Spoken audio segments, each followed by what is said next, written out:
Hello, welcome to Imran study circle. ఇప్పుడు ఇక్కడ వచ్చిన క్వశ్చన్ ఏంటో ఒకసారి చూద్దాం. Fourth state to pass UCC. UCC అంటే ఏంటంటే మనకి uniform civil code. So uniform civil code యొక్క ఆర్టికల్ ఎంత అంటే మనకి 44. సో ముందుగా యూనిఫామ్ సివిల్ కోడ్ ఏంటంటే మనకి 4 పాయింట్స్ ఉంటాయి.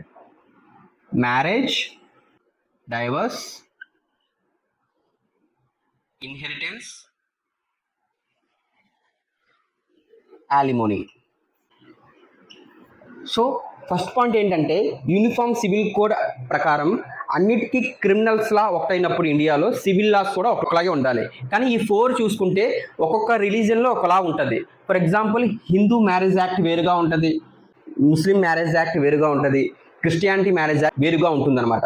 అలా కాకుండా ఒకే మ్యారేజ్ యాక్ట్ ఉండాలి, ఒకే రూల్ అందరికీ ఉండాలన్నమాట. So according to uniform civil code. అలాగే డైవర్స్ విషయంలోనూ అంతే. సో డైవర్స్ విషయంలో కూడా ఒక్కొక్క రిలీజియన్లో ఒక్కొక్కలాగా ఉంటుంది యాక్ట్, ఇది కూడా ఒకలాగా ఉండాలి. ఇన్హెరిటెన్స్ అంటే ఏంటి? ఇన్హెరిటెన్స్ ఏంటంటే కొన్ని స్టేట్స్లో మనకి ఫాదర్ టు సన్ మనకి ప్రాపర్టీ షేర్ కానీ ఏదైనా ఉంటుంది. కొన్ని స్టేట్లో చూసుకుంటే మనకి మదర్ టు డాటర్ ఉంటుంది అనమాట. అంటే ఉమెన్స్ అండ్ మెన్స్కి సమానంగా ఉండాలి, అది ఇన్హెరిటెన్స్ అంటే. యాలిమోనీ అంటే ఏంటి? మనకి భరణం అనమాట.